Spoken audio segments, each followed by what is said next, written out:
naces lo que haces? Bien, primeramente para intentar descubrirme en una nueva persona, en una nueva forma de ser, representarme ante mí y tratar de representarme en una nueva versión ante las personas con las que convivo, ¿no? Que principalmente son mis hijas, mi mujer. Busco generalmente la óptica, esa óptica que te mantiene con una inquietud para ser alguien nuevo día a día. Soy Edgar Cano López, pintor, dibujante y litógrafo veracruzano. Digamos, esta finalidad que tienes hoy empezó desde pequeño.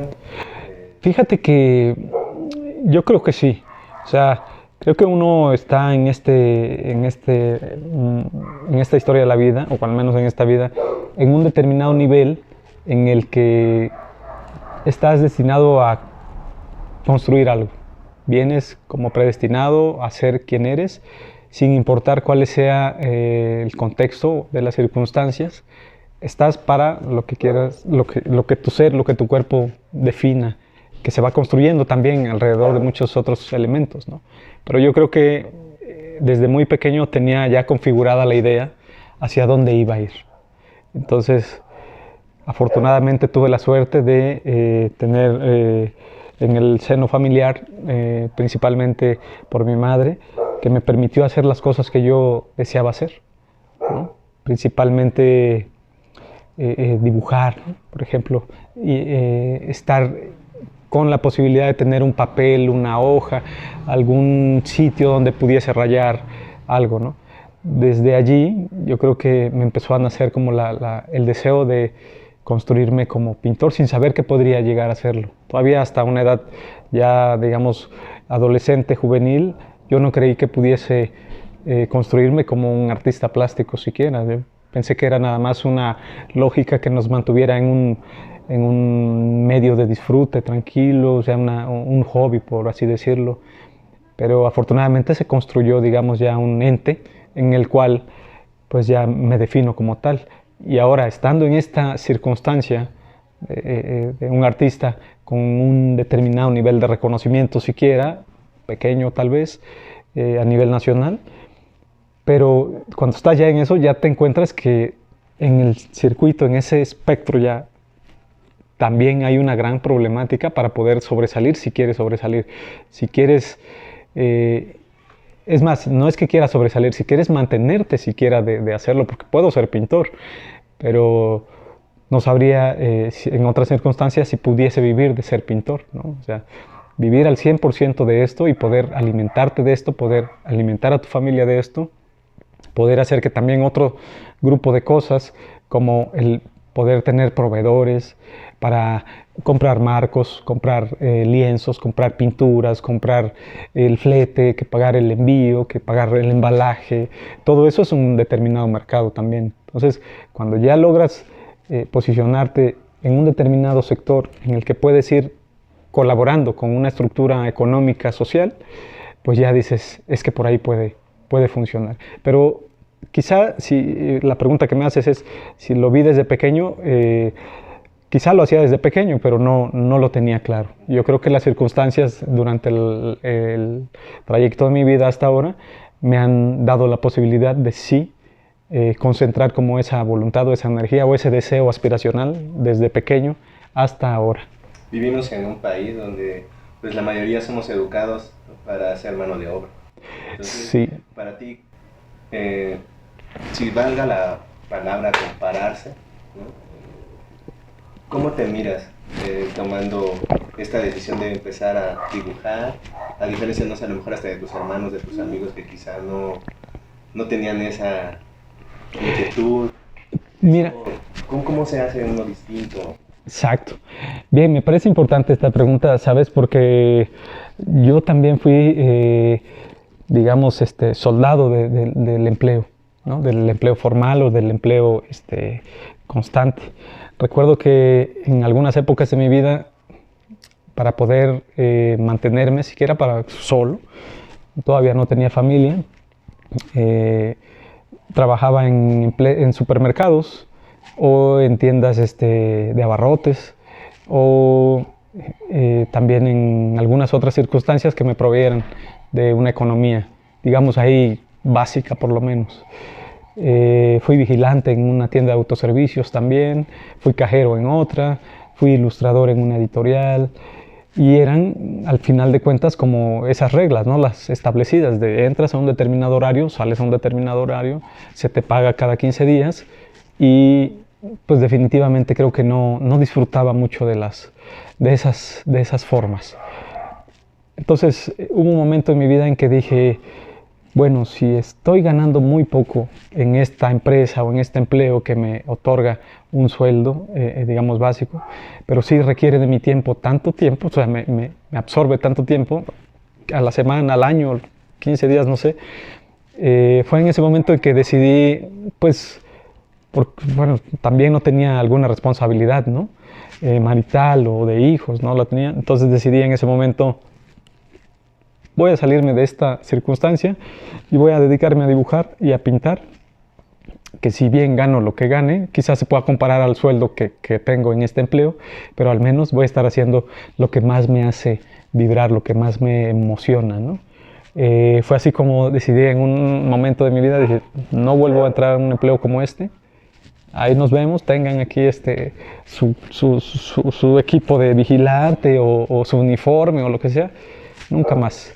Entonces, para mí en ese punto de la vida, pues fue algo muy contundente, porque decidí concretamente hacer lo que deseaba hacer, que era solamente dibujar y pintar. Eso me satisfacía, no sabía si iba a comer o si iba a mal comer o poder pagar mi renta, pero resultó que sí lo pude hacer. Entonces, la lógica en ese punto creo, para mí, que era el generar, al menos en el contexto inmediato, a las personas con las que me rodeaba, era que ellos, insertarles la necesidad de que adquirieran lo que yo hacía. Empecé haciendo caricaturas en un restaurante, ¿no? En La Sopa, en Veracruz, en Jalapa, Veracruz, de unos amigos. Me abrieron las puertas del sitio, pásale, dibuja, haz lo que quieras. Y entonces, también salía del lugar haciendo 3, 4 caricaturas por la noche, las cobraba muy barato, por supuesto, pero algunos comensales, después del diálogo ahí mientras dibujaba, pues me invitaban a comer, entonces pues, ya salía comido y pues pagado, ¿no, hombre? Era feliz yo, entonces ya me iba a descansar. Y al otro día retomaba los cursos de la universidad, porque en esa época era donde estaba en la universidad, que para entrar a ella demoré 3 años intentando ingresar al sitio, porque creía que era la clave. Creía que la pintura y el dibujo en ese sitio, que era la universidad en ese momento, podía hacerme ser quien ahora soy, ¿no? ¿Qué estudiaste? Estudié una licenciatura en artes visuales en la Universidad Veracruzana en Jalapa, Veracruz. Y pues después de haber dejado la escuela, digamos, de terminar la preparatoria, pasaron 4 años para que yo pudiera ingresar a una universidad. En esos 4 años fue cuando decidí completamente pues hacer lo que ahora soy. Pero también esos 4 años me dieron la posibilidad de tocar otros aspectos de la vida, como un aspecto laboral, pues alguno que otro sentido ahí como, digamos, de noviazgos por ahí. Pero también tenía muy claro lo que quería, ¿no? Entonces recuerdo que en alguna que otra pareja que tuve, como novia, pues no veían claro que yo fuera como artista o que aspirara a eso, porque por eso se iban muy pronto, porque si no hay futuro, pues, no hay futuro. Pero bueno, ahora no, yo creo que vale la pena el hecho de confiar en la voluntad o en la aspiración de lo que uno quiere ser. Sí tuve, insisto, en este punto, tuve la suerte quizás, sí, de contar con trabajos que me dieran la posibilidad de que la rutina ordinaria no era para mí. Entonces el hecho de levantarte muy temprano o un determinado horario rígido no era como para mí. Mis hermanos, de hecho, tengo 4 hermanos, 2 hermanas y 2 hermanos. Ellos tienen labores bastante loables también. Por ejemplo, una hermana es costurera, también hace cosas a través de sus manos. un hermano es panadero, él hace pasteles, hace unas cosas increíbles. También mi hermana Alicia, ella hace unas confecciones muy interesantes. Irma está metido como en el mercado laboral de una manera distinta, restaurantero, y Sergio, otro hermano que vive en Estados Unidos, en la construcción. Entonces, todos tienen como sus horarios muy establecidos, ¿no? Bueno, excepto Alicia, igual que yo. Pero bueno, hacemos en cierta medida lo que la vida y la circunstancia nos da, nos ofrece. Entonces, yo me aprovecho de esta forma de vivir y espero que funcione como para darme en cierta medida una plenitud, una tranquilidad, una emocional también, ¿no? A veces económicamente es favorable y a veces no, pero no importa, o sea, sabemos que estamos haciendo las cosas que nutran más a la dimensión emocional que a la otra, ¿no? Que viene siendo el resultado de una construcción social, ¿no? El tener esto y el otro, está bien, ¿no? Que esa es como no bifurcación, o como se dirá, una Y en la que nosotros los mexicanos estamos como educados, o decidimos tener un trabajo para hacer dinero, o decidimos tener un trabajo que nos haga sentir bien y que Sí. después nos dará dinero. Sí. Pero el mexicano como que nos da mucho miedo. Sí, fíjate que creo que esa bifurcación, como bien dices, está plantada o insertada desde las bases del sistema nacional educativo. Entonces, yo he escuchado muchas veces que en las escuelas dicen: estudien, esfuércense para que en un futuro puedan salir y tener un empleo bastante bueno. Entonces, ahí hay que mantener una duda clara, ¿no? ¿Por qué no puedo yo, en vez de pedir un empleo, construir un empleo, ¿no? Construir un sistema en el cual yo sea, digamos, propietario de mis actos, ¿no? Propietario de mi capacidad, de mi intelecto, de mi creación. Entonces, son pocas las cosas, claro, necesitamos la industria, en cierta medida necesitamos las fábricas, la estructura, digamos, en ese aspecto. Pero también necesitamos el otro lado, que podría ser el más noble, ¿no? El más loable, el que en realidad busque hacer crecer al individuo de una manera emocional, intelectual, creativa, y no solamente como en el que está formándose como soldados para ir a un ejército laboral. Entonces, yo creo que en México hay mucha gente con muchas capacidades muy, muy creativas, definitivamente. Lo veo yo en el estado en el que me encuentro viviendo actualmente, que es el Estado de México. Creo que, creo que hay mucha capacidad intelectual, mucha capacidad creativa, pero quizás las circunstancias o el hacinamiento tan cerrado que existe en el sitio solo nos da la posibilidad de ver qué es lo que vamos a comer al otro día, cómo vamos a pagar la renta al otro día, cómo vamos a pagar la gasolina, cómo vamos a pagar los servicios y mantener a los chicos, a los hijos, la escuela y todo eso. O sea, es una estructura muy compleja en la que estamos, y definitivamente el que se sale de eso, de esa, digamos, de esa no burbuja, sino de ese ente o estructura social, es el que parece que está equivocado o errado, ¿no? Yo pareciera que estoy fuera de ese sistema, pero ya que te das cuenta que de ese sistema también hay otro subsistema o macrosistema en donde también puedes llegar a integrarte como en estas dinámicas de creación, ya entiendes que también, o sea, que sí es posible vivir de lo que tú haces. Definitivamente es posible, y es necesario que también busque uno la aspiración a vivir bien de ello, porque al final es como un trabajo cualquiera, ¿no? Uno busca crear o construir un espectro de conocimiento cultural, ofrecer conocimiento a través del objeto de arte que uno construye, definitivamente. Has tenido la posibilidad de conocer distintos tipos de mexicanos, ¿no? Sí. ¿Cómo, si pudiéramos englobarlo, cómo nos define? ¿Cómo somos los mexicanos? Pues mira, yo tengo la suerte de conocer a muchas gentes en el área de la plástica, pero también tengo la suerte de conocer a gente desde indígenas, desde arquitectos renombrados quizás, fotógrafos, bailarines, quizás actores, dramaturgos, cineastas. Tal vez no a tantos, definitivamente no a tantos, porque mi sistema de brazos de pulpo no llega a tanto. Pero conozco a algunas gentes y me parecen increíbles la labor que hacen y con la cual contribuyen a toda, digamos, la vida en el México, al menos que me rodea, ¿no? Por ejemplo, tengo amistades que me vendieron, por ejemplo, esa banca. Son unos señores que vivían en una choza y eran señores de la sierra de Veracruz. Y estas personas hablaban español, pero también hablaban su dialecto, su idioma. Y era muy interesante porque nos tuvimos mucho afecto, vivíamos en Jalapa, Veracruz, en una colonia pequeñita, pero era muy agradable, ¿no? El vínculo con ellos, era gente muy noble, muy amable, muy cariñosa. Yo les tuve mucho cariño, no aprendí a hacer las bancas como ellos, pero logré contribuir a que tuviera un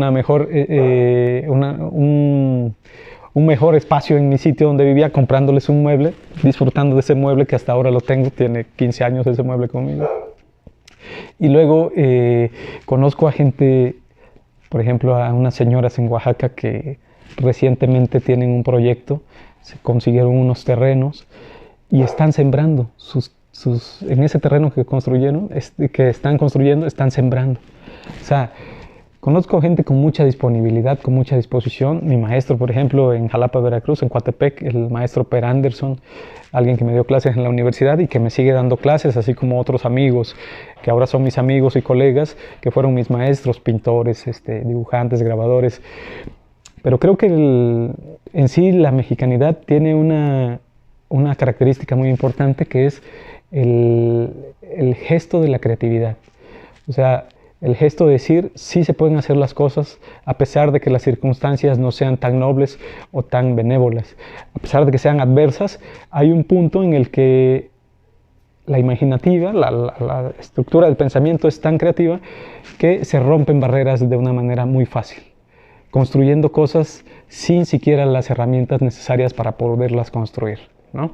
Entonces, he aprendido yo de todas estas gentes, de personas que, por ejemplo, ahora ya, del museógrafo que me ha ayudado a construir una última exposición en el año pasado, que no habían algunos elementos y él, con su ingenio, oye, a ver, vamos a hacer esto, y logramos tener una exposición de un nivel bastante generoso.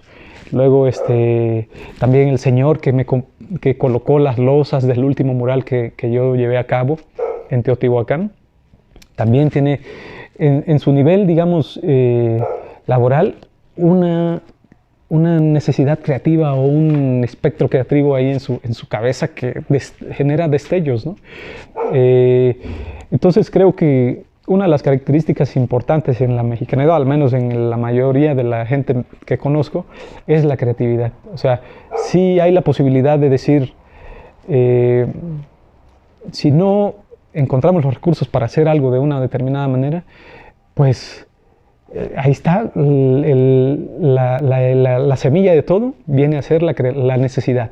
O sea, la necesidad es como la tuerca, ¿no? Que hay que apretar para que despunten otros sistemas y podamos construir un México pues saludable, definitivamente, ¿no? Un poco lo que nos comentas me hace pensar, yo me dedico a la psicología, sí. Pues llegan los pacientes de ciudad, entonces como una sociedad muy atomizada, que de repente no vemos mucho. Entonces creo que el haber estado en la naturaleza te cambia mucho la percepción de la realidad, ¿no? Sí. Entonces, la gente que llega aquí como sin muchas posibilidades de dedicarse a algo más allá de solamente ir a una oficina de 9 a 6 y pensar que eso es la felicidad con un sueldo muy reducido, cambia cuando alguien también puede ver la naturaleza, ¿no? Aquí pues, ¿qué tenemos? Algún camellón con algunos árboles, una plantita. Sí. No sé si por ahí esa percepción estés de acuerdo con ella. Pues yo creo que es necesaria, o sea, es necesaria como la lógica de poder aspirar a tener, a sembrar siquiera tu propia verdura, ¿no? En alguna lógica. Mi aspiración puntualmente creo que va por ese camino también, porque sí, yo he vivido viví en Jalapa, Veracruz, y después trabajaba en Coatepec, Veracruz. y allí en ese sitio desarrollaba a través del maestro Per Anderson y el taller de la Ceiba Gráfica, desarrollamos la litografía.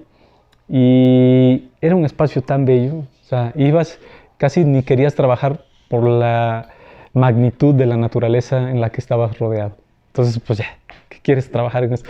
Pero yo creo que sí es muy generoso el vínculo de la naturaleza con el individuo por el hecho de que pues te da más libertad, o sea, te sientes más libre. Nosotros estamos actualmente viviendo aquí en el estado de México y tenemos como aspiraciones de poder ir a otro sitio a vivir, también como para encontrar eso, ¿no? Aquí es una ciudad pues compleja, que nos ha brindado ciertos beneficios, pero creemos que también vale la pena como respirar otro ambiente. Sí, creo que sí es necesario. Quizás tenemos la posibilidad de que el trabajo que desarrollamos aquí lo podemos hacer en otro sitio sin necesidad de estar completamente insertados en una lógica como una ciudad tan grande que es, bueno, la zona conurbada de la Ciudad de México.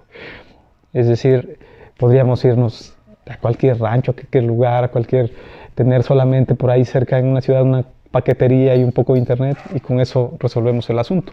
Entonces, lamentablemente no toda la gente tiene como esa posibilidad, ¿no? O mucha gente sí lo tienen y lo disfrutan demasiado. O sea, yo sí quisiera ir hacia eso, definitivamente sí quisiera ir hacia eso. Entonces, y poderle ofrecer a mis pequeñas como un aire distinto, como un aire en el que encuentren que no todo está centrado en la ciudad, que los parques no son las plazas, ¿no? Que los mercados no son las tiendas de autoservicio, que hay mercados. Justo agosto pasado, el inicio de este agosto pasado, una de nuestras pequeñas cumplió años y nos dijo que quería de cumpleaños ir a Oaxaca. Entonces nos fuimos a Oaxaca a festejarle su cumpleaños y allí, estando en la ciudad, pudimos visitar algunos otros pueblos en donde es increíble la forma en que se vive allí. Consumes alimentos bellísimos, riquísimos y a un precio que hasta te asustas. ¿Cómo? ¿En serio? ¿Cuesta esto? Entonces, yo creo que es como una aspiración. Yo lo veo así, como una aspiración. Yo sí quisiera habitar en un sitio, en un futuro. Hay que trabajar duro para poder también tener como los recursos necesarios de estar en un lugar así. Pero más que nada, yo creo que al final de cuentas, lo que se requiere más en este punto es la voluntad de decir, listo, tomemos el transporte, el autobús y vámonos a ese lugar. Hay que ser atrevidos, quizás no somos tan atrevidos también para poder hacer eso. Decían unos amigos argentinos, nosotros pecamos de demasiada soberbia, aunque no sepamos hacerlo, pero nos creemos tan capaces que le hacemos creer al otro que puede. Ajá. Y los mexicanos pueden, pero se nublan, ¿no? Sí. Les falta creer que son capaces. Sí, es como el atreverse a decir, no importa lo que tengo atrás construido, voy a buscar algo nuevo para hacer. Pero se está formando, y eso sí. Creo que es bueno. Yo veo en un poco de tu obra mucho esa relación con la naturaleza. ¿Cómo la vives tú, esta relación?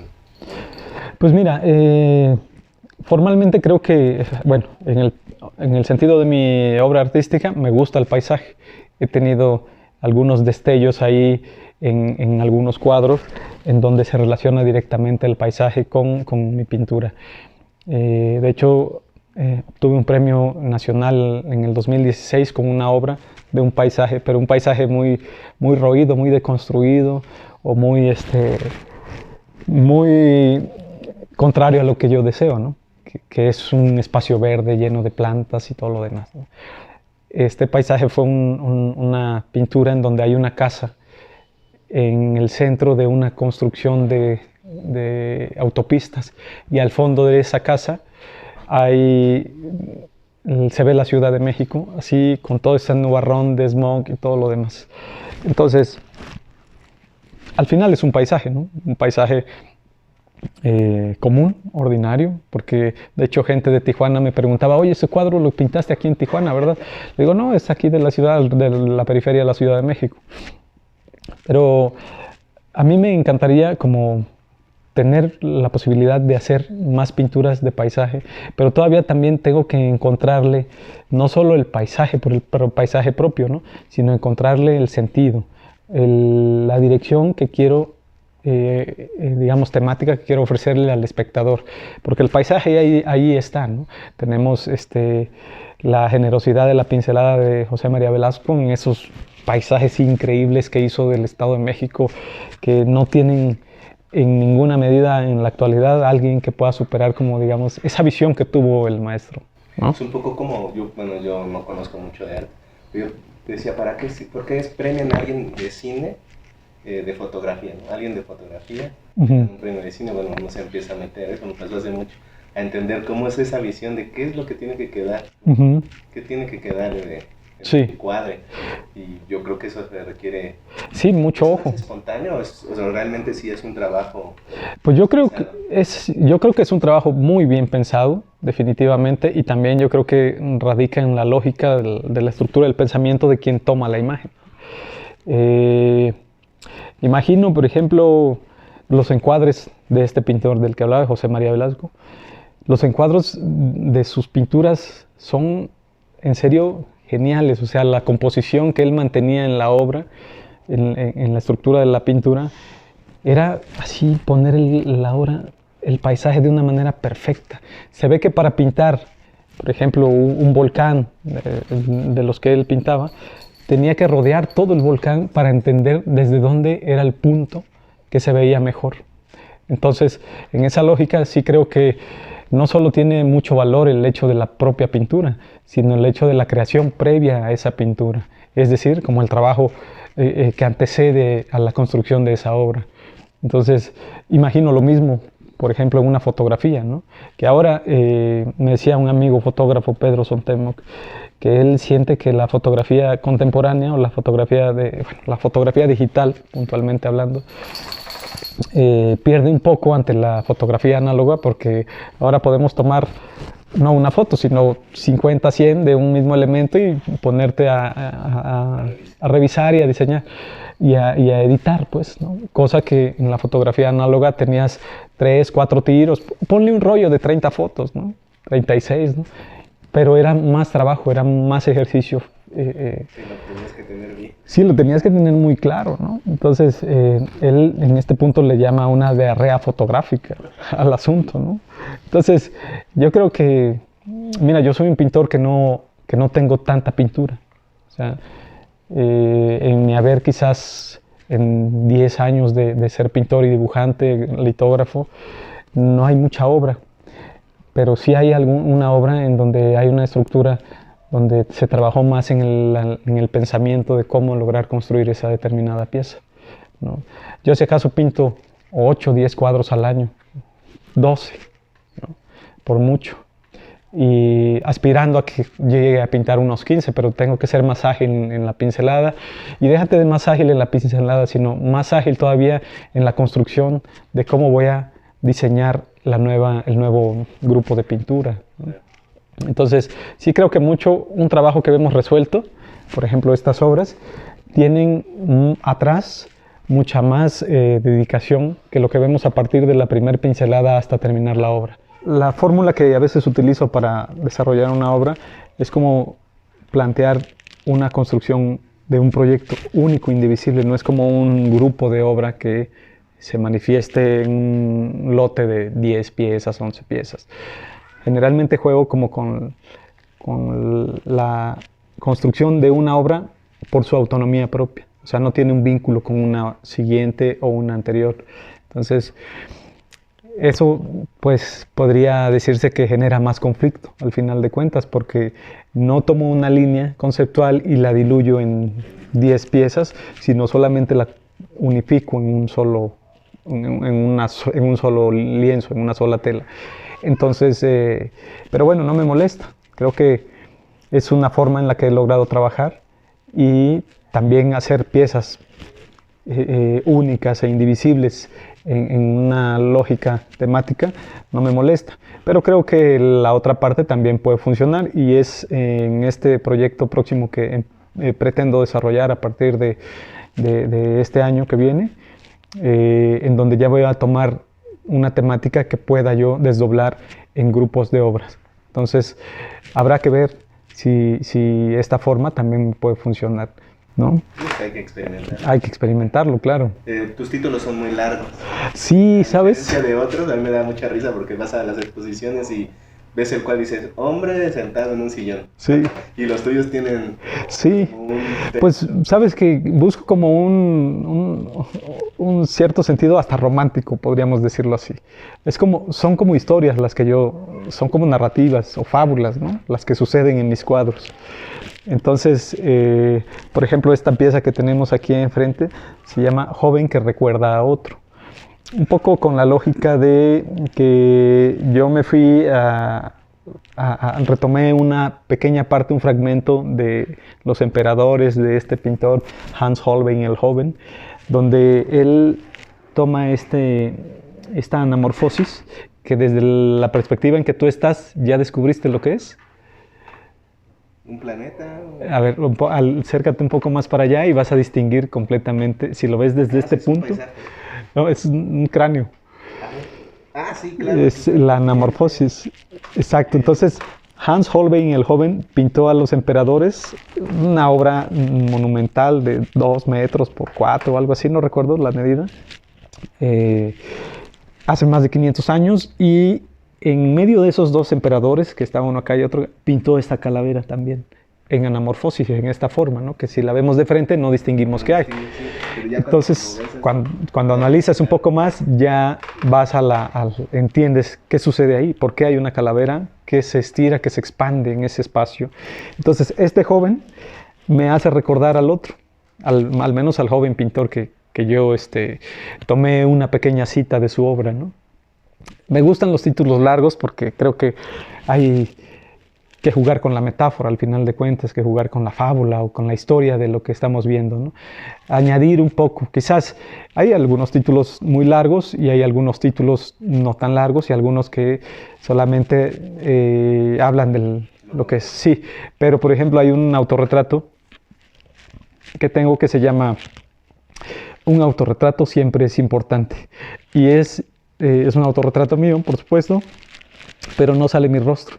Evidentemente no sale mi rostro a menos que lo busques, porque en toda la lógica de esa pintura, que es una pintura de 2 metros por 1,40, sí está mi rostro, lo que falta del rostro, porque estoy cortado del rostro, y lo que falta de esa parte del rostro está en una instantánea, donde mis manos están mostrándola de una manera distinta, volteada. Entonces, hay como lógicas en los títulos que me gusta que el espectador lea el título, o sea, que vea el cuadro. Después de que vea el cuadro, pues lea el título. Pero después de que lea el título, quizás se complique todavía más en suma con lo que está viendo. Entonces, eso es lo que me interesa a mí, poner en cierta medida un pequeño conflicto o dejo ahí, digamos, la posibilidad de hacer que el espectador intente ver las cosas como yo las veo, que se imagine que no todo lo que está dentro de estos cuadros, como dice un escritor, no está establecido, que hay algo en la estructura, en la escena de la que estamos viendo, digamos, que se rompe, que por el lado menos esperado en el cuadro hay un quiebre, ¿no? Una vuelta de tuerca. Entonces, sin tener que englobar tu obra, ¿es más realismo mágico? ¿Dónde pondría? ¿Dónde pues, se caracteriza por ser sí, una gran escuela? Absolutamente, pero yo creo que yo no aspiro a lo que es el hiperrealismo como se conoce. Yo voy a una pintura figurativa, realista, pero no con tintes fotográficos. O sea, no que quieras ver que hasta el cabello puedes ver y ver lo mismo. De la fotografía a la pintura es lo mismo. Entonces, yo aspiro como a otras circunstancias en donde el espectador tenga la posibilidad de lograr interpretar algo más allá que solo la representación de una imagen, que haya un mensaje discreto, quizá oculto. Podríamos decir, si no realismo mágico, sí, una figuración contemporánea, una figuración en donde a veces el juego y el sinsentido de las cosas son como los ejes que permean en su totalidad a la obra que construyo en estos momentos. ¿De qué lugares provienen tus familias? ¿Tu papá, tu mamá? Bien, mi padre viene de la zona de Jalapa, Veracruz, alrededores, de Rinconada, zonas cercanas a Jalapa, Veracruz.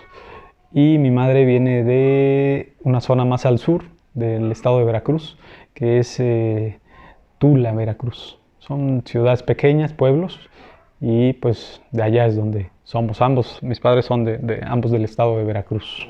¿Y sus familias también ya son? Sí, son oriundas de las zonas ya de mucho tiempo atrás, en esas regiones. Porque Sí. sabes un poco de la historia de cómo se conocen.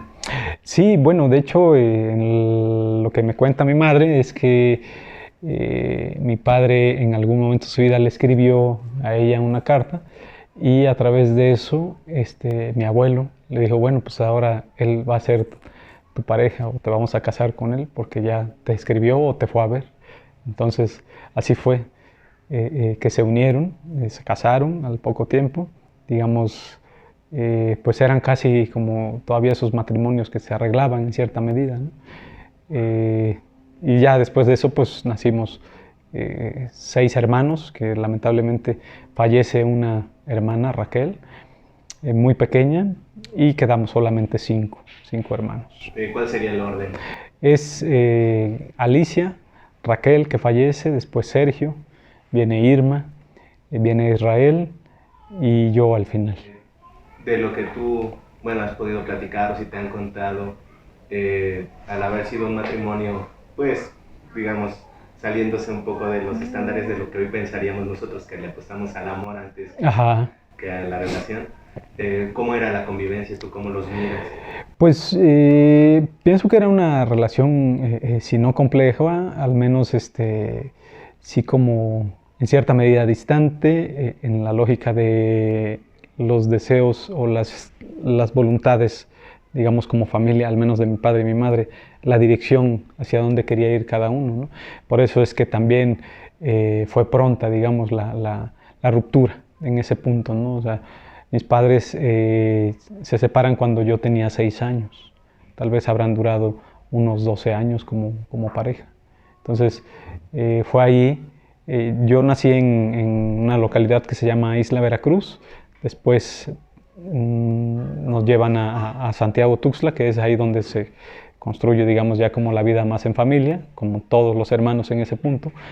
Y allí es cuando mi padre ya se separa de mi madre y nos quedamos todos los pequeños pues en el seno familiar, pero solamente con nuestra mamá. Sí. ¿A qué se dedicaba tu papá, tu mamá? Mi padre en ese punto de la historia, él tenía una paletería. Cuando sucede, digamos, que la separación, él tenía una paletería y tenía una paletería pues donde en una zona calurosa como es Santiago Tuxtla, pues iba bien en esa lógica, pero también él sabía de cuestiones del campo, tenía habilidades en el campo, también era pescador y podía, digamos, diversificarse en varios sentidos, ¿no? Es algo, perdón, que tenían mucho, ¿no? Antes. Sí. Sabían hacer muchas cosas. Sabían hacer varias cosas, sí tenía, o sea, no se morían de hambre, definitivamente. Y mi mamá, desde siempre aprendió a coser. Ella pudo, después de que ya no estábamos con mi papá, nos mantuvo a través de la costura, vendía cosas, hacía el aseo en casas ajenas, planchaba, cocinaba tamales, vendía pollo, vendía lo que pudiese por llevar los alimentos al hogar, a la mesa.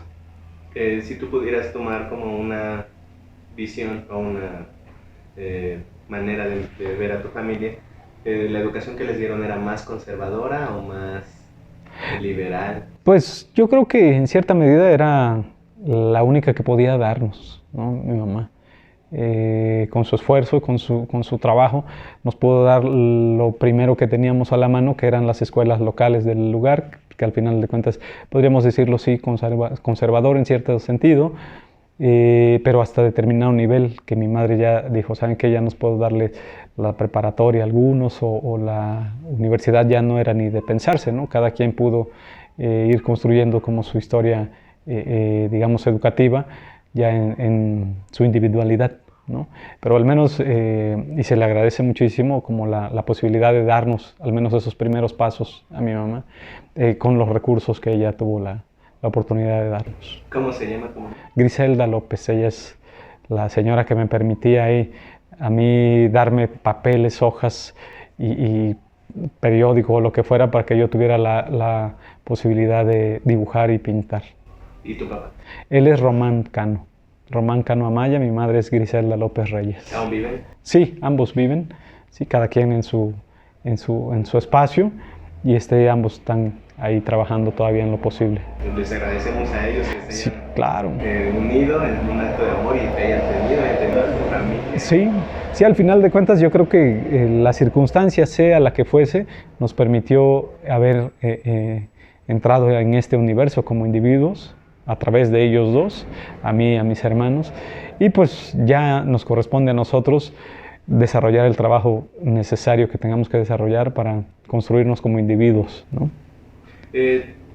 ¿Tú cómo crees que la educación que te dieron, la convivencia diaria, influye o influyó para que te dediques hoy al arte?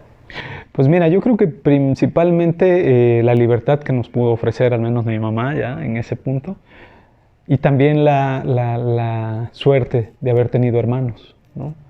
Es un privilegio el haber podido tener hermanos y compartir muchas visiones diferentes en el seno familiar, en la cuna quizás, donde el juego era lo único que podía darnos la posibilidad de convivir.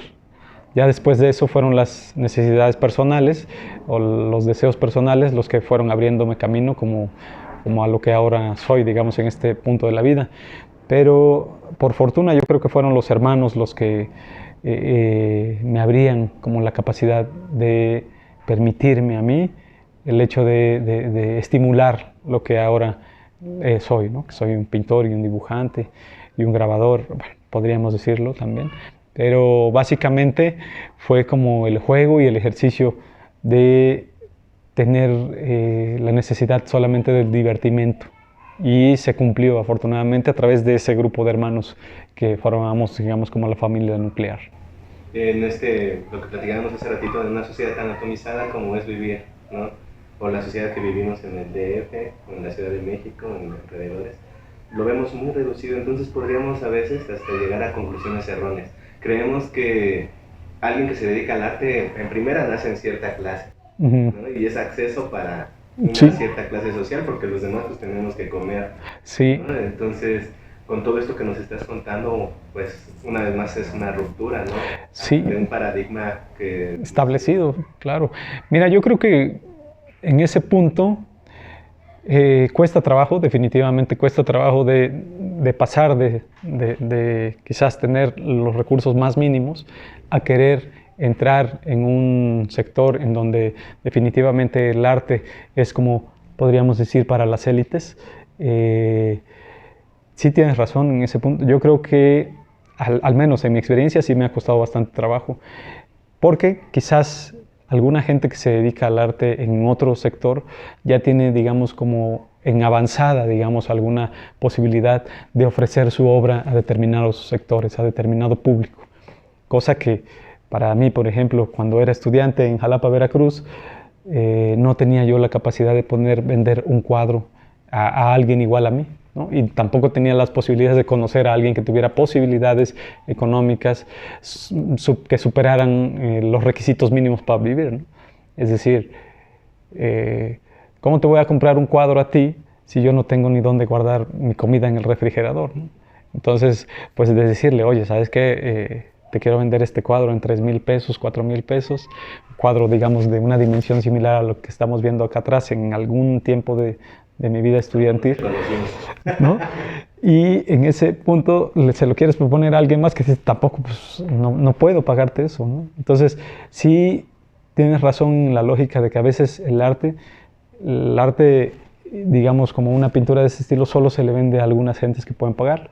O al menos si la construí yo, y si no la puedo vender, al menos me la quedo yo para mí, pues para una herencia moral, digamos, ética, que se quede en casa, ¿no? Que mis pequeñas la puedan disfrutar en un futuro, quizás tenga algún valor determinado y pueda beneficiarlas a ellas, ¿no? Pero para lograr hacer eso, tendríamos que hacer que mi nombre como artista plástico generara un determinado brinco social, llamémosle así, ¿no? O un nivel, ¿no? Entrar a un nivel de estatus en donde ya la gente se quisiera pelear por este cuadro, ¿no? Entonces eso remuneren las pequeñas, mis hijas, dicen, pues aquel cuadro, ahí lo tengo, ¿no? Pero sí es una cuestión que se construye definitivamente.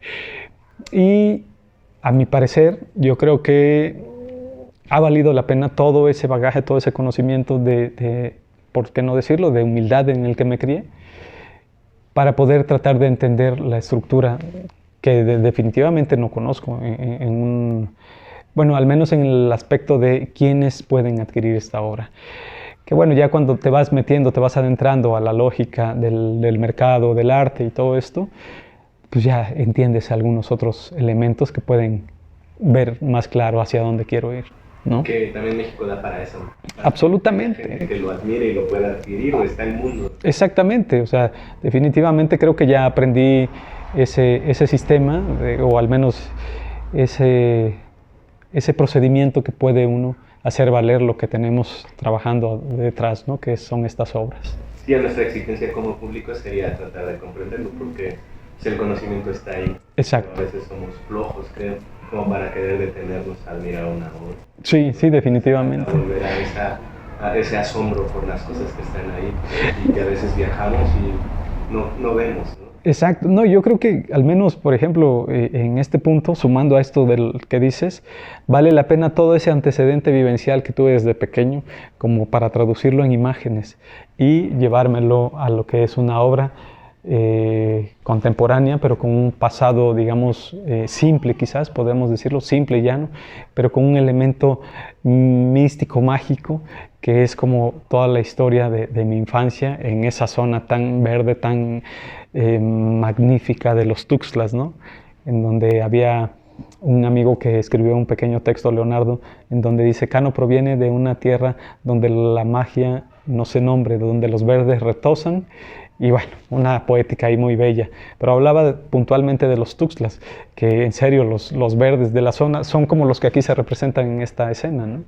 Maravillosos, hay una cantidad de verdes que no te puedes imaginar. Yo tuve la oportunidad de viajar hacia allá hace poco.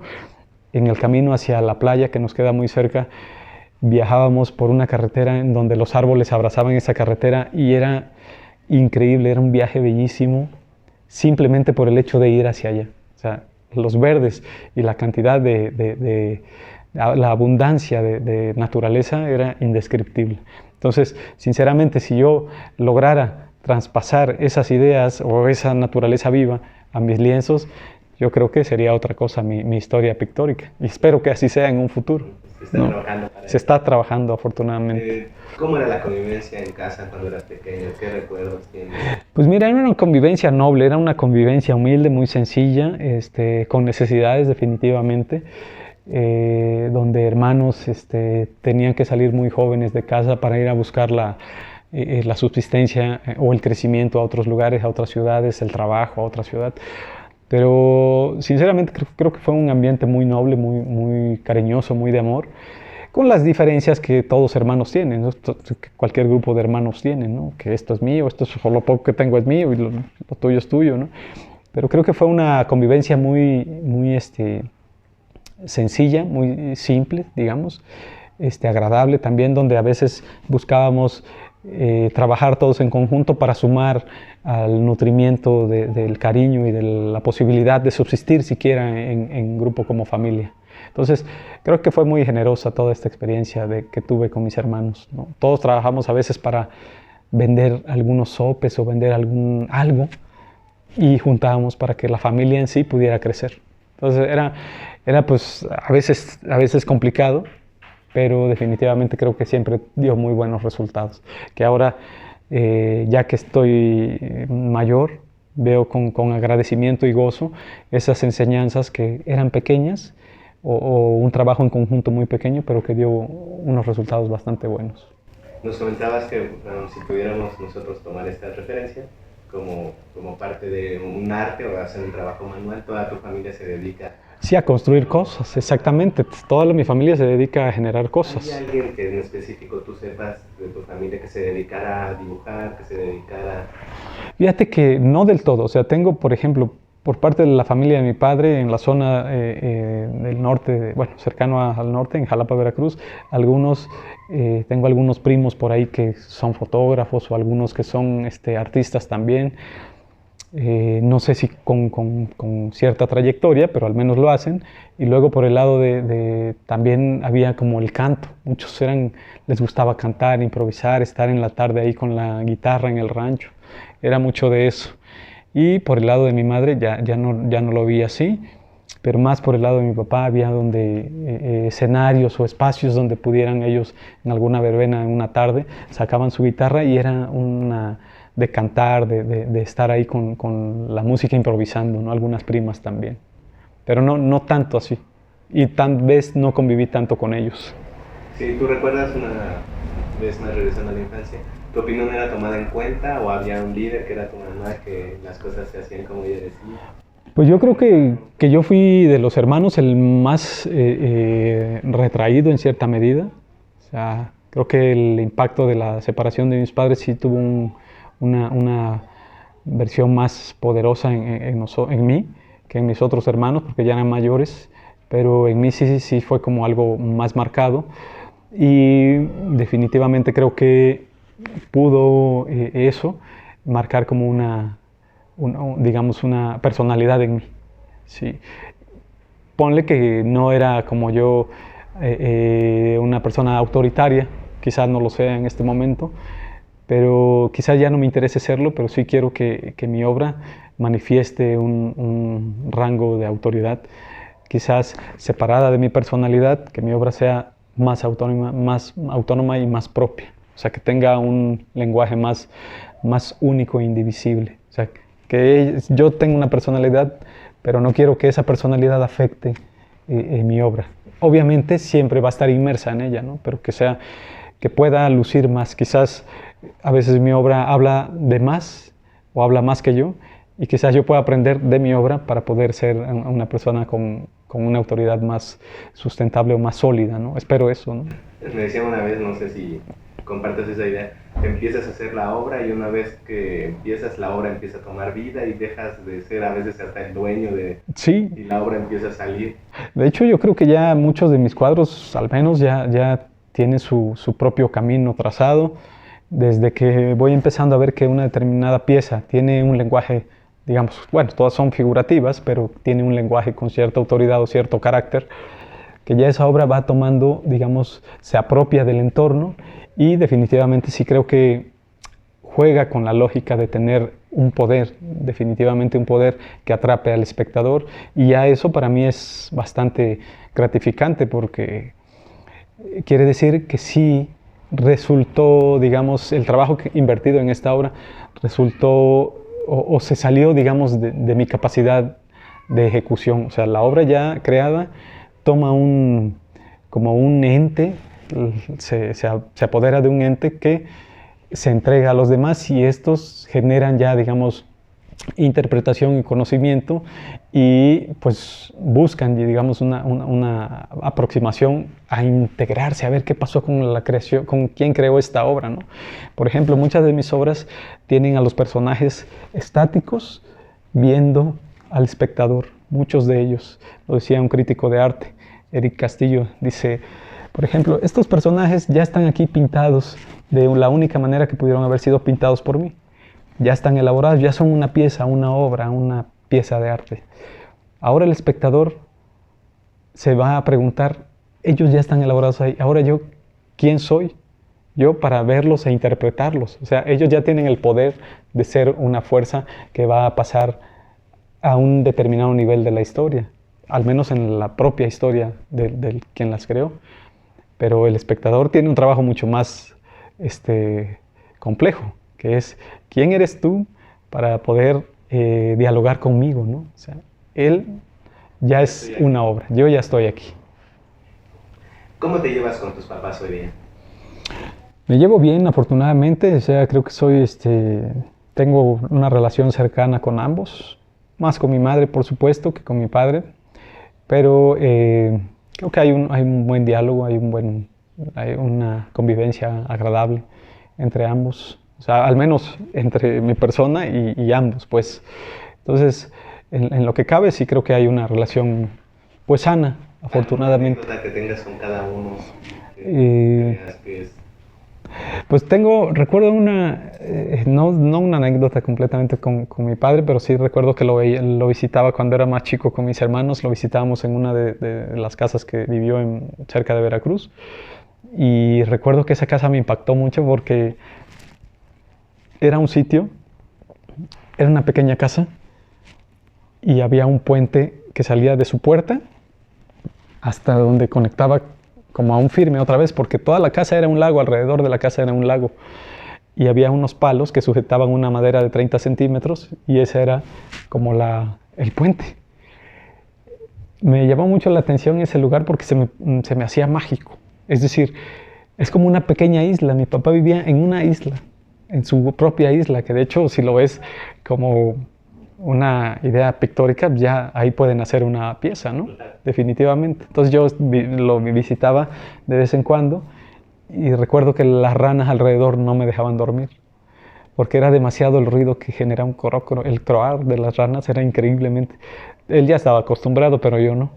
Entonces recuerdo que esa experiencia me llamó mucho la atención y ahora que lo menciono, sí me parecería bastante interesante el poderla llevar a una pintura. Y entonces vuelvo a la historia de que mi infancia se representa de nueva cuenta en mis lienzos. Y en cambio con mi madre, pues siempre me llamó mucho la atención el gesto de su actitud, porque ella siempre dice y decía que se pueden hacer las cosas, ¿no? A pesar de que el pesimismo siempre esté impreso a veces en nosotros, se pueden hacer las cosas. Y cuando veo a mi mamá en el lugar en donde ella vive, que es en Santiago Tuxtla, Veracruz, pues imagino que sí es posible todo, porque aparte ella vive en un ambiente en donde te levantas después de dormir una noche muy agradable, sin ruidos, oyes a los grillos y oyes a todos. Es una naturaleza increíble. Pues ves la abundancia de posibilidades que hay en el solo hecho de la naturaleza, ¿no? O sea, y por eso le creo a ella que muchas cosas sí se pueden hacer.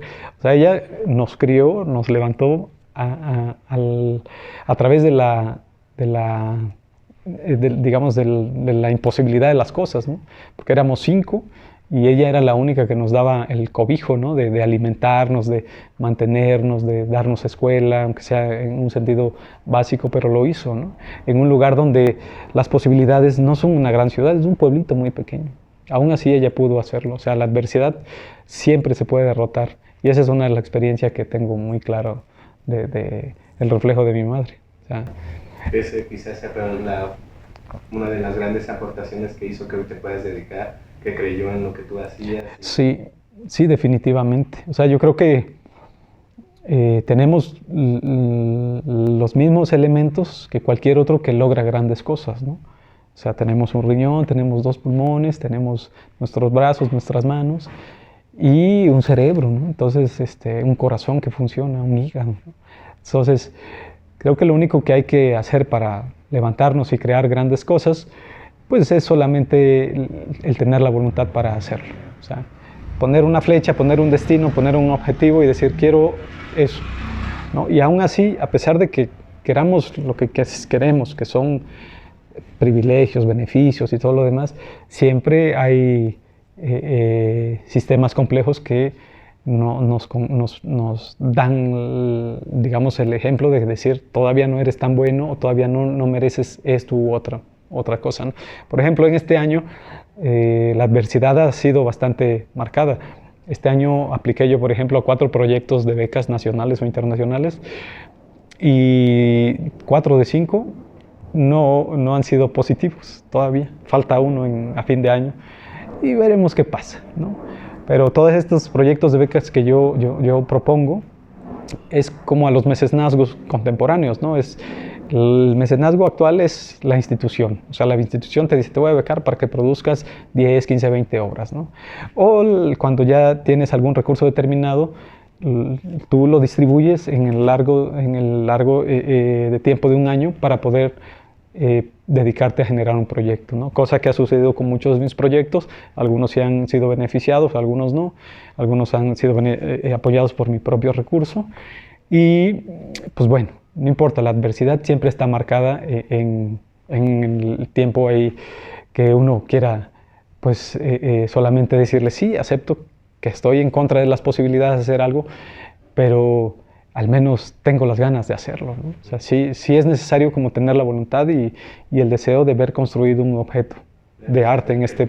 Saber que lo puedes hacer es... Ahí, ¿qué hago? No? Exactamente. Lo sé hacer, por eso... Ahí estamos, sí, definitivamente. ¿Cómo te recuerdas de niño? Pues... Un poco retraído. Era un poco retraído, tímido, sinceramente, pero... ya pues hasta los 17, 18 años que tuve la necesidad de dejar el seno familiar y buscar como mis posibilidades, fue ahí cuando empecé a despertar en la claridad de decir, soy yo en este cuerpo y requiero de hacer cosas para que pueda sobrevivir en un mundo que no conozco, ¿no? Que eran ciudades distintas a donde vivía, que era un sitio muy pequeño. Pero de niño, por ejemplo, me acuerdo que había mucha gente que veía en mí ciertos aspectos que yo no distinguía, ¿no? Como esto del hecho de decir, es virtuoso dibujando o es virtuoso haciendo una pintura pequeña, ¿no?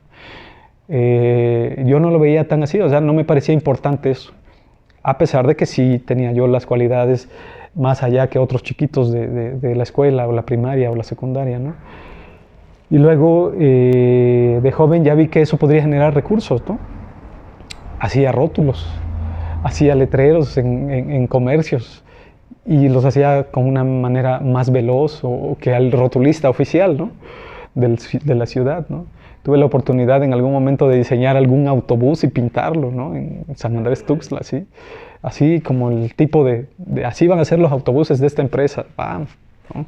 Cosas que ya formalmente ni me acuerdo, o cómo quedó, no tengo fotos ni de eso, ¿no? Porque solo las hice, ¿no? No hubo mucho registro de ello, ¿no? Pero pues era inquieto, en cierta medida era inquieto, hasta que me di cuenta que podía hacer, o sea, que tenía la posibilidad de apropiarme de esto que ahora hago, ¿no? O sea, ya la gente me veía con cierta capacidad, ¿no? O sea, ya me otorgaban cierto poder en cierta medida, ¿no? Y yo creo que sí, el dibujar y el pintar es una herramienta que te da mucha capacidad de comunicarte de una manera distinta y ofrecer conocimiento en cierta medida. ¿A qué jugabas o con qué jugabas? Yo era basquetbolista y disfruté mucho esa etapa de mi vida porque era bastante, a pesar de que no soy una persona alta, lograba ciertos destellos, sí, bastante. Tengo la experiencia de que a un sobrino ahora, hijo de mi hermana Alicia en Santiago Tuxtla, le cuentan historias que yo no me las hubiera imaginado, ¿no? Si no me la contara otra gente, ¿no? El chico está fascinado y dice, oye, es que me cuentan que tú hacías esto y el otro, brincabas, te quedabas colgado en los aros. Y dice, ¿por qué no vamos a jugar? Le digo, hijo, pues ahora si yo voy a jugar contigo, me muero en las 15 minutos después de un paro cardíaco, ¿no? Porque ya perdí un poco la condición, pero disfrutaba mucho del básquetbol y de los amigos que rodeábamos como ese ambiente. ¿Había juguetes? Poco, ¿sabes? No diseñaba nada que se pareciera a un juguete, pero yo lo que sí jugaba mucho con mis hermanos era a las canicas y al trompo, a los papalotes. Eran juegos de la localidad. El trompo hecho de madera, con un clavo bien diseñado, bien armado, o los papalotes de una caña especial, súper volaban, o sea, eran elementos que te dispersaban de una manera increíble, ¿no? De hecho, todavía conservo y tengo algunos papalotes que traigo de mi pueblo, y las canicas. Pero siempre yo era como el cobijado por mis hermanos, o sea, yo perdía ante el grupo de amigos y venían mis hermanos y sí, se llevaban todas las palmas, ¿no? Digamos, jugando al trompo o a las canicas, porque ellos eran muy hábiles. Recuerdo que yo siempre llegaba con mi trompo partido a la mitad, porque ese era un juego, ¡pah! Y ellos llegaban y le partían el trompo a los otros, ¿no? Entonces siempre me sentí cobijado por ellos y también por otros amigos ya en la infancia también. Fui como el protegido y era el protegido también por digamos, por el talento que dominaba, que era el dibujo, ¿no? Eso es muy interesante, cómo me veían los amigos que decían, hay que cuidarlo, ¿no? Es que él dibuje, me traían, sí, sí. ¿Qué amigos recuerdas, sus nombres? Pues sí, tengo un amigo que hace poco tuve algún contacto con él, se llama Fernando Pichardo, a otro que es el Bichi, al Carreta, a varios amigos al Frijol le llamamos, a Luis o a Johnny, ¿no? Algunos amiguitos con los que nos pasábamos, nos íbamos al río a tirar, donde el río era la poza o la playita, en donde yo me tiraba, cerca de la playita había una poza, en donde yo me tiraba desde la cascada más alta y sentía que era demasiado tiempo el que demoraba en el aire. Entonces yo rezaba en el aire, casi ya quiero llegar al agua. Pero no es que fuera tan grande, sino que esa experiencia, esa sensación de que yo siendo pequeño me aventaba a digamos, un salto de 3 metros, pues era brutal para mí. Sabía nadar también desde muy pequeño, disfrutaba mucho de los ríos que rodeaban al pueblo, ¿no? Cosas así disfruté mucho. ¿Qué emoción te caracterizaba? Pues yo creo que siempre andaba feliz, o sea, tuve una infancia feliz, discreta pero feliz, sencilla, con necesidades, pero era como siempre muy alegre el ambiente en el que vivía. Definitivamente creo que eso fue muy, muy, muy, muy generoso haberlo vivido a través del seno familiar y luego con las amistades con las que tuve, ¿no? Pero la necesidad no era tan evidente, pues, o sea, sí había obviamente, pero es como si esa fuera la naturaleza, ¿no? Y pues lo único que me quedaba era estar alegre siempre, ¿no? ¿Tus alimentos, cuáles eran los más comunes? ¿Qué cosas comían? Pues la base era el frijol. La base era el frijol y el maíz. Recuerdo las tortillas hechas por mi mamá a mano, eran una delicia. Después los huevos, por ejemplo, las gallinas de rancho. Eso era la clave también para la subsistencia. El maíz, las frutas tropicales de la zona era también muy bello, ¿no? Subirte al árbol de mango a cortar los mangos y comértelos allí era pues delicioso, ¿no? Entonces los plátanos, o sea, como la zona donde crecí era una zona muy generosa y abundante en todos los frutos, pues ahí mi madre en lo que podía nos conseguía como esos recursos y si no íbamos al campo y los tomábamos de una manera también pues casi delincuente, ¿no? casi. ¿Qué sabor es el que más te gusta?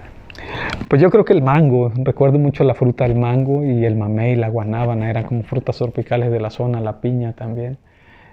Sí, siempre como son sabores tan intensos se quedaban muy marcados como en mi paladar. Hasta ahora los sigo disfrutando mucho. Y más cuando voy a la zona, o sea, tengo algunos primos cerca de la ciudad que ellos me decían, oye, ¿quieres un jugo de piña? Digo, sí. Y entonces lo único que hacían era golpear la piña, mayugarla, cortarla y tomar. El envase era la propia piña, ¿no? Imagínate esa maravilla. Uf.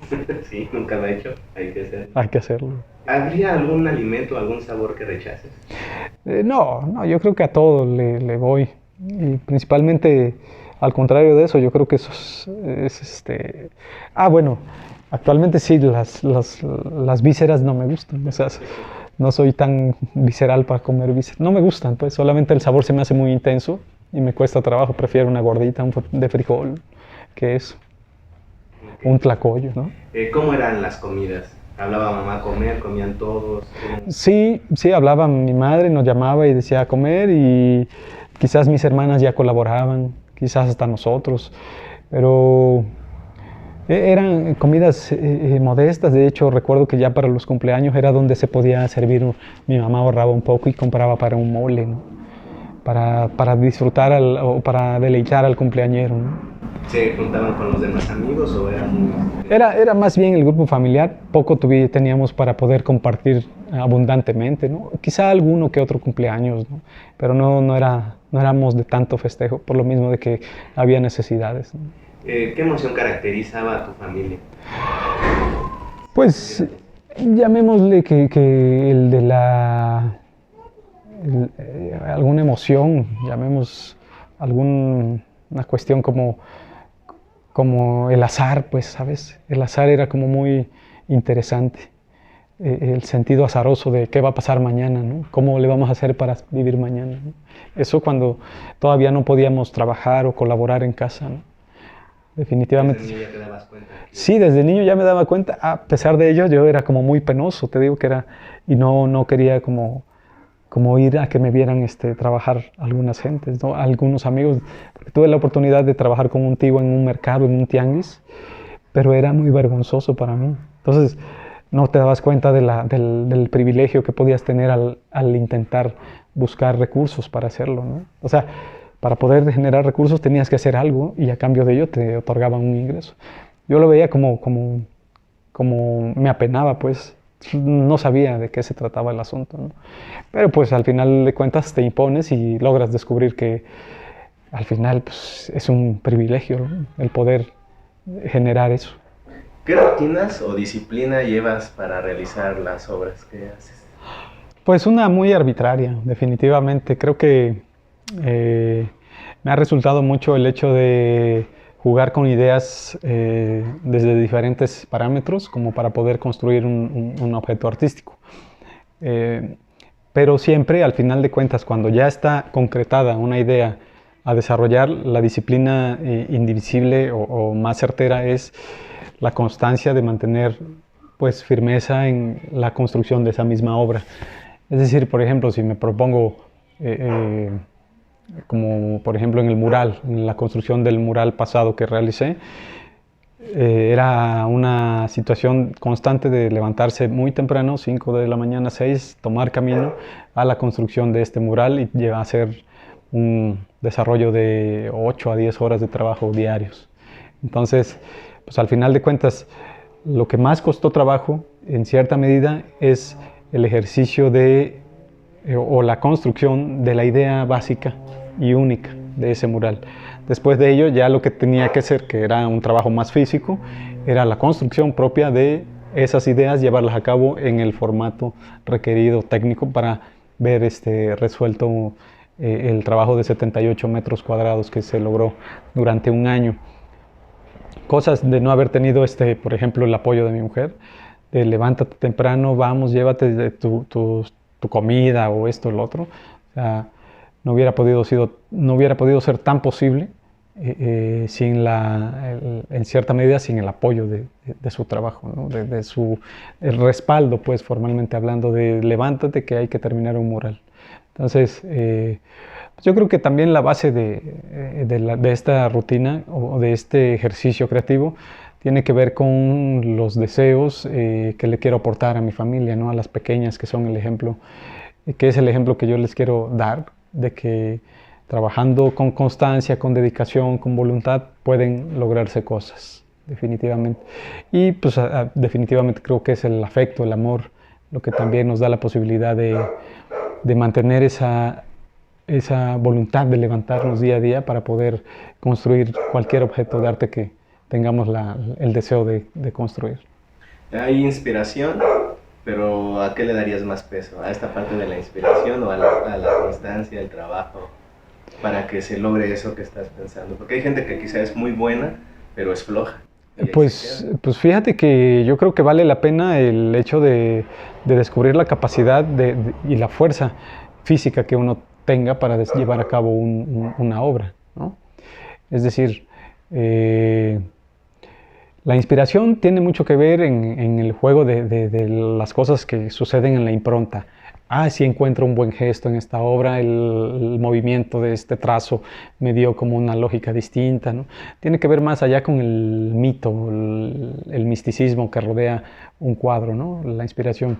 Pero definitivamente creo que la estructura de pensamiento o la estructura de la fuerza laboral, la constancia, tiene que ver más y dan más peso a una pieza que esta mítica idea de la inspiración, ¿no? O sea, hay que estar trabajando sobre la tela, sobre el papel, sobre el muro, sobre lo que sea, para encontrar en esa lógica como un gesto más definido y creativo, definitivamente hablando.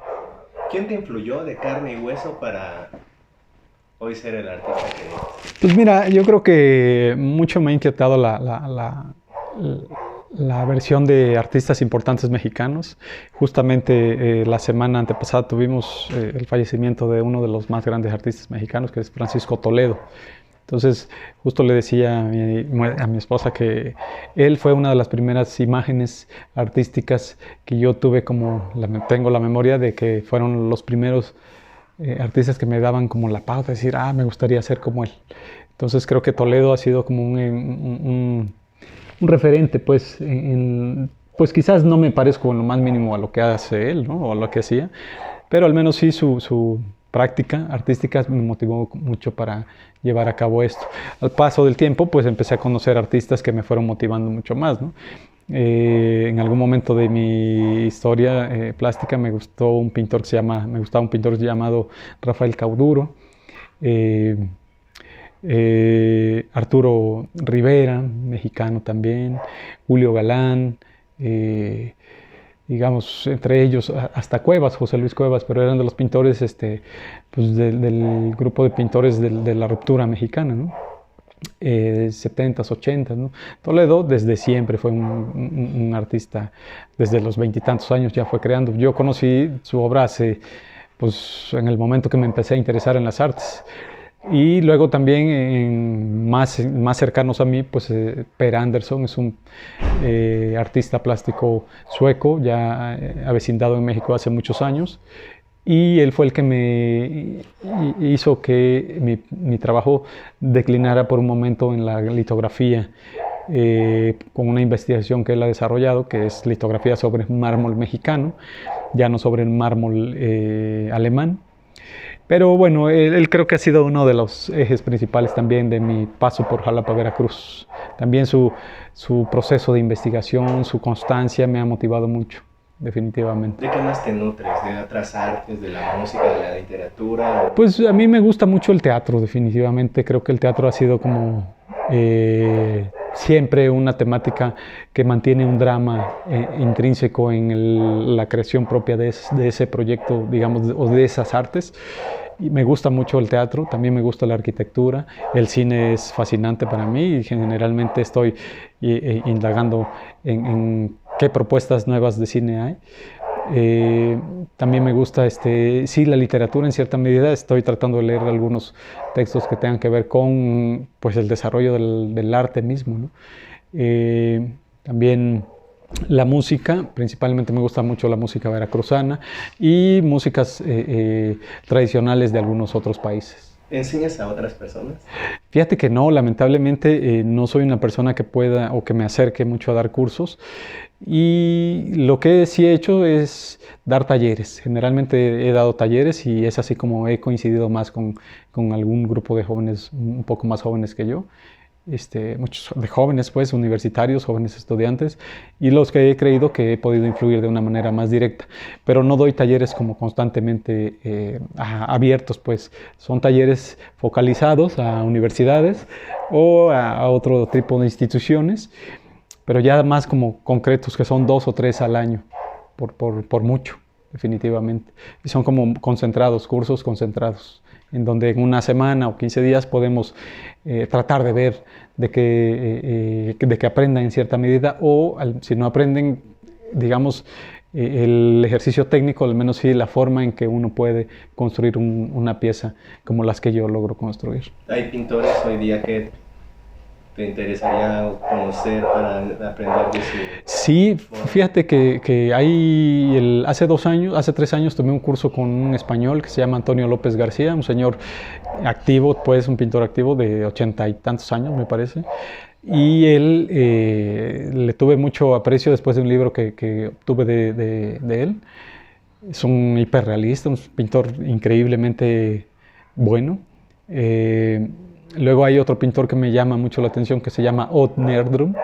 Entonces él es noruego, este es español, pero luego hay algunos orientales y algunos en Estados Unidos que también me llaman la atención, su forma de pintar y su forma de ver la vida a través de sus pinturas. Entonces, si no pudiese tomar algún curso con ellos, pues al menos sí me interesaría como indagar más en sus procesos creativos, como para ver de qué manera los integro a lo que yo estoy haciendo en este momento de mi vida, en mi pintura. Pero lo que busco muchas veces en estas gentes no es apropiarme de lo que hacen, sino solamente tener una versión distinta de cómo vería yo mi obra relacionada a lo que ellos hacen, ¿no? O pues eso, ¿no? Como bien dices, cómo podrían influenciarme para poder llevar a cabo una obra más mía, ¿no? Con estas con estas visiones a través de otros, ¿no? ¿Cuándo te das cuenta que ya tienes un estilo, ya tienes la obra que dices, esto ya empieza? Pues ya tiene un rato, pues tengo ya afortunadamente, bueno, quizás no mucho tiempo de ser un artista, un productor artístico, pero sí, quizás hace unos 5 años, 6 años, 4 años, creo que ya hubo una tendencia definitoria en cuanto a al lenguaje de mi obra artística, que es pues el preciosismo en cierta medida, con ciertos detalles, pero también adornado con un barroquismo ahí exagerado, podríamos decirlo, de elementos que podrían estar en una realidad dentro de mis lienzos o jugar con una irrealidad también. Es la ambivalencia que puede suceder en ello, pero sí hay una lógica que puede ya marcarse, que pueden definir algunas gentes o algún crítico me puede decir este es un cuadro de Cano o este no es un cuadro de Cano. Ya hay como una tendencia a ir cerrando como filas en la lógica, en temática de mi obra. Tiene como 5 años, 6 años que empezó esto a suceder. Ahora quiero como indagar en otras versiones para ver qué sucede, ¿no? También quiero ser flexible a esta idea de poder acumular más versiones de mí mismo. Es maravilloso no poder abrirse a esas posibilidades porque luego quien ya descubre su estilo y... Sí, y te casas con ellos. Sí, no me interesa eso, me gusta como la idea de ya sea en formatos o gestos plásticos, poder tener la capacidad de atrevimiento para diversificarme en otras lógicas de mi propia obra. Quizás esta figuración la pueda llevar quizá a la escultura, lo que hicimos con el mural fue cerámica, el mural mismo ya es una versión distinta de mí, porque nunca había trabajado en una dimensión tan grande. ¿No? Uno se sienta y lo ve y... Sí, yo estoy muy feliz con ese proyecto porque acabó siendo un reto construido, un reto que sí valió la pena enfrentarse a él. Y el cansancio obviamente se reflejó en mi persona, porque le entregaba todo lo posible a esa obra al día a día, definitivamente. Pero ahí me di cuenta que podía hacer otras cosas, ¿no? No solamente mi pintura de caballete, sino un proceso más grande, más ambicioso, y se vio completamente bien llevado a cabo, ¿no? Claro. Habrá quien sea detractor de eso, pero bueno, primero tienen que conocerlo, ¿no? Bueno, siempre habrá, pero pues que sí. No se va a detener. No, jamás. Y además todo lo que has llevado, todo lo que nos has contado muestra pues ese carácter que creo que necesitamos. Sí, yo creo que vale la pena el ser constante, atrevido, también no ponerle mucha atención a limitantes pequeñas, ¿no? O sea, hay que sobrepasar inmediatamente esos aspectos y sobreponerse a cualquier adversidad.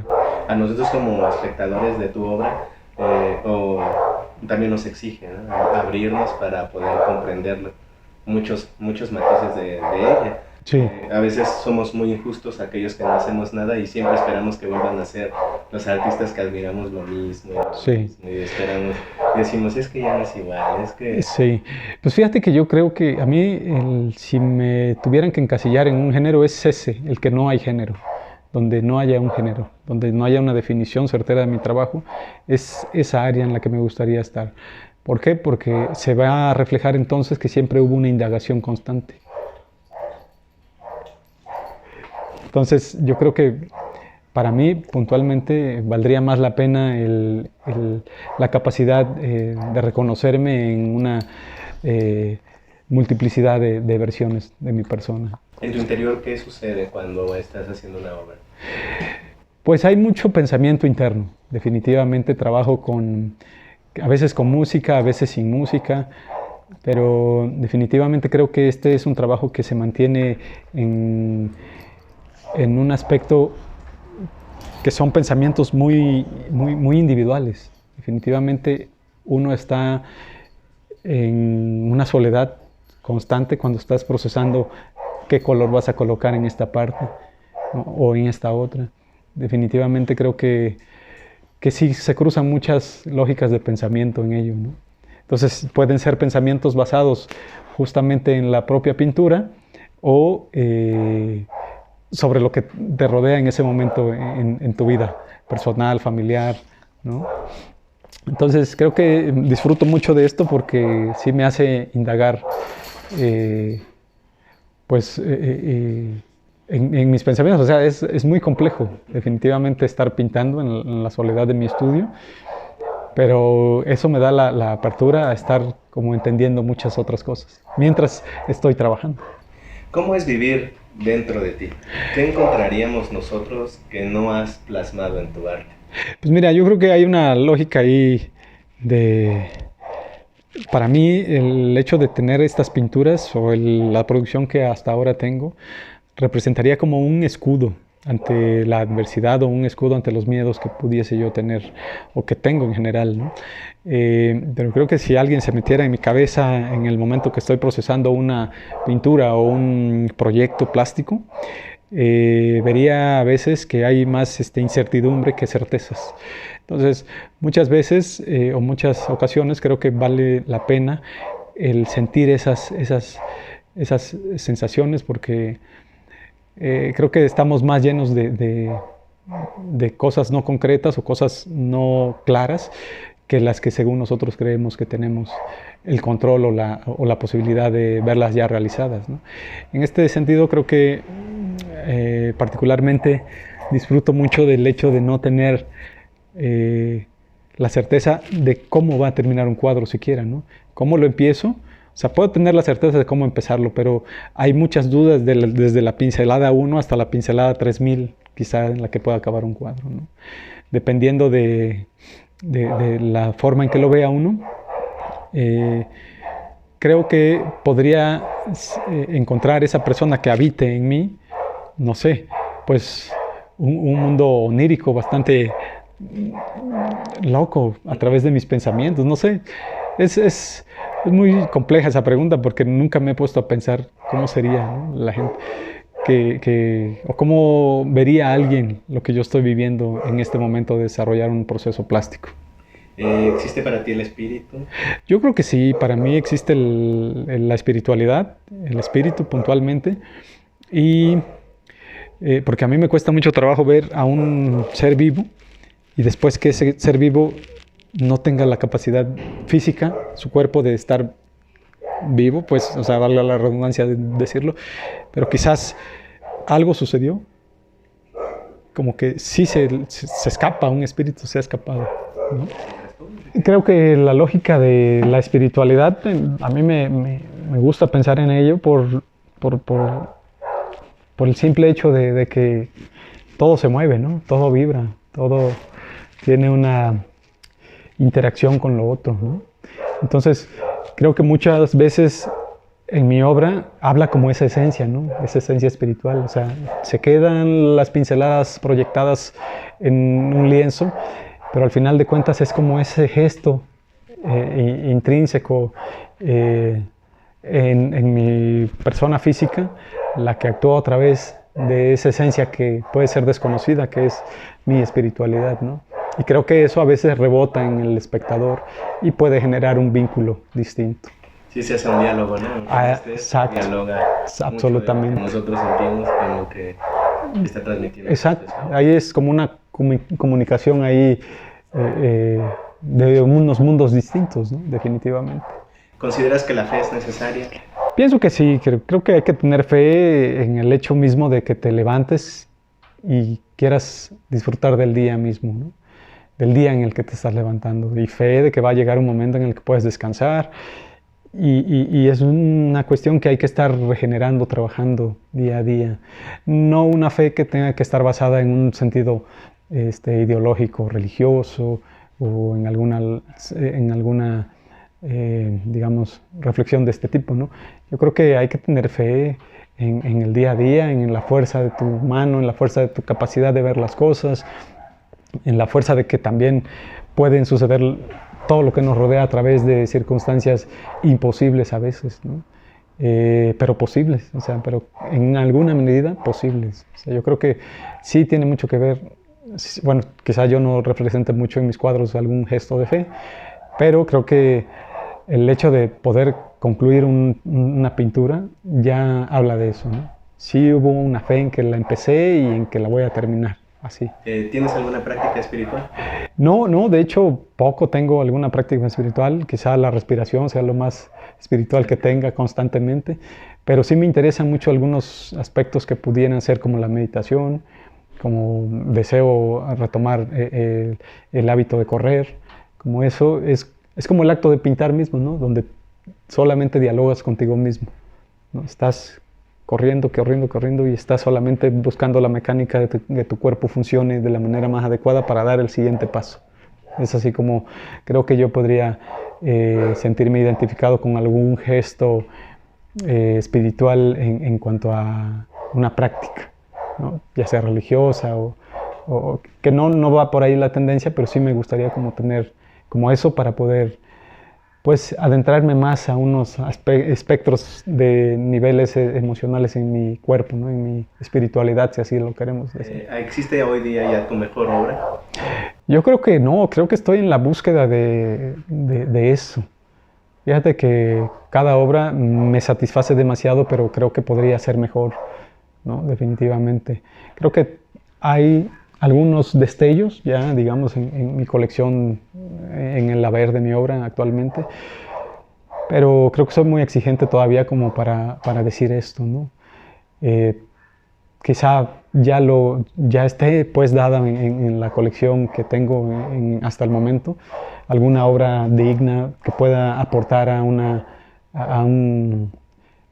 ente cultural, digamos, nacional, que digan, esta es una obra importante, ya puede serlo, pues hay algunas piezas que ya forman parte de colecciones nacionales importantes que son premiadas porque tienen cierto nivel de una plasticidad importante o un sentido que pueda aportar a una sociedad.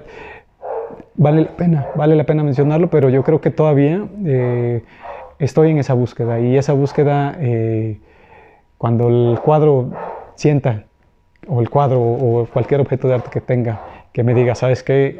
Ya hay una vibración directa con algún nivel superior emocional mío, creo que puede ya hablar de eso. Todavía creo que el propio hecho de estar produciendo, me va a dar la posibilidad de que en algún momento encuentre una obra que yo sienta que es la gran obra. ¿Hacia dónde vas, Efraín? Pues yo quiero ir hacia mí principalmente, hacia mi interior, para poder revelar lo que sucede en esta persona, ¿no? A través de historias, a través de anécdotas que diluidas o traspasadas por el filtro de mi conciencia actual puedan reflejar en imágenes distintas. También quiero ver qué tan capaz soy de realizar cosas más importantes o importantes, definitivamente. Quiero proponerme un nuevo yo, definitivamente, en la pintura. Quiero vestirme como lo he hecho hasta la actualidad con lino y óleo para ser otro yo, definitivamente. Pero sí me gusta la idea de poder aspirar a ofrecerle a México un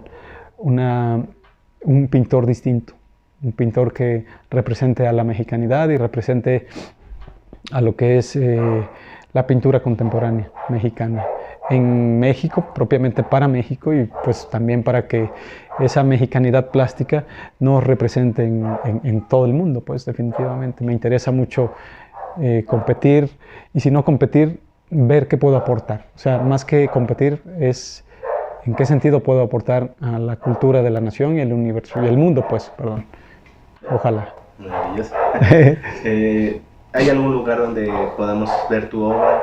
¿En pues una página? Hay una página en internet que es edgarcanolopez.mx, y ahí están las redes sociales, que es el Twitter o el Instagram o el Facebook también, buscando Cano Pintor o algo así, o sea, o Edgar Cano, pintor o artista. Con eso ya puede uno encontrar algunas imágenes. Pero generalmente soy alguien que no utiliza mucho las redes, sí las tengo pues, pero no la utilizo mucho y me gusta como ser más directo o acercarme más en relación con las personas, pues eso creo que vale más la pena. Ok, ya casi para terminar, bueno, estamos en un estudio, te agradezco mucho que nos hayas No, bienvenidos, las puertas. muy amables. Hay una obra, ¿no?, que se llama Las Venidas. Ujú. En esa obra, al final, está un personaje, si no sabemos si entrando o saliendo. Sí. Lo que sí podemos a lo mejor asegurar es que está mirando hacia la obra. Si hoy tocara que dejaras este plano, ¿cómo miras tu obra? Pues yo creo que la miro como una aspiración a poder comunicar algo. Me interesa mucho que a través de las miradas de mis personajes dentro de mis lienzos hubiera como esa reflexión de quién era yo, para que en un futuro la gente pueda decir, o a través de mis pinturas pudiesen ver quién en realidad era yo. O sea, ¿por qué se dedicó a pintar una persona de tal descendencia, tal origen, tal posición social? Vino y nos ofrecía pues estas historias que vemos en esta obra, ¿no? Porque generalmente son historias lo que propongo. Entonces, quizá a través de ese grupo de pequeñas historias cerradas en un lienzo, en un fragmento cuadrado, rectangular, pueda darse cuenta de quién era yo en este plano. Pues muchísimas gracias, Edgar. Gracias a ustedes. Has abierto las puertas de tu estudio, de tu casa. Gracias a ustedes y bienvenidos.